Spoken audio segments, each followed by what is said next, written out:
আফগানিস্তানে সোভিয়েত ইউনিয়নের দমন পীড়ন ও আগ্রাসনের ইতিহাস স্মরণ করে ইমারতে ইসলামিয়ার পানি ও জ্বালানি মন্ত্রী মোল্লা আব্দুল লতিফ মনসুর বলেছেন, এই আগ্রাসনের চূড়ান্ত প্রকাশ ঘটে 1979 সালের 27 ডিসেম্বর, যখন সোভিয়েত ইউনিয়ন আফগানিস্তানে সরাসরি সামরিক হস্তক্ষেপ করে।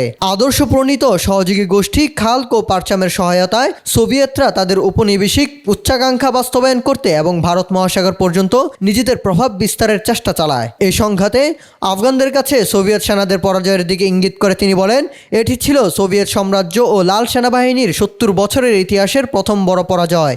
এটি নাস্তিক কমিউনিজম ও সোভিয়েত সাম্রাজ্যের নিঃশেষ বা পতনের স্পষ্ট সংকেত। মোল্লা মনসুর বলেন, রাশিয়ানরা আফগানিস্তান দখলকে একটি সহজ ও দ্রুত বিজয় হিসাবে বিবেচিত করেছিল।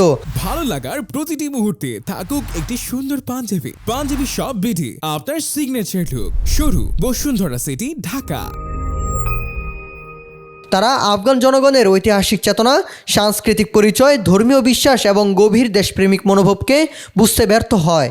ফলত প্রত্যাশিত বিজয়ের বদলে আফগানিস্তান সোভিয়েতদের জন্য এক ভয়াবহ ও বিষাক্ত চ্যালেঞ্জে পরিণত হয়। তিনি উল্লেখ করেন, আফগান জনগণের সঙ্গে টানা 9 বছরেরও বেশি সময় ধরে কঠোর ও রক্তক্ষয়ী সংঘর্ষে জড়িয়ে পড়ে সোভিয়েত বাহিনী। দীর্ঘ এই যুদ্ধে তারা শেষ পর্যন্ত লজ্জাজনকভাবে পরাজিত হয় এবং আফগানিস্তান থেকে অপমানজনকভাবে পিছু হটতে বাধ্য হয়। বক্তব্যের শেষে তিনি সব আফগান জনগণের প্রতি আহ্বান জানিয়ে বলেন, এই বিপর্যয়ের পিছনে থাকা অভ্যন্তরীণ ও বহিরাগত কারণগুলো গভীরভাবে পর্যালোচনা করতে হবে। ভবিষ্যতে যাতে এমন করুণ ঘটনার পুনরাবৃত্তি না ঘটে সেজন্য সবাইকে সচেতন ও দায়িত্বশীল ভূমিকা পালন করার উপর জোর দেন তিনি।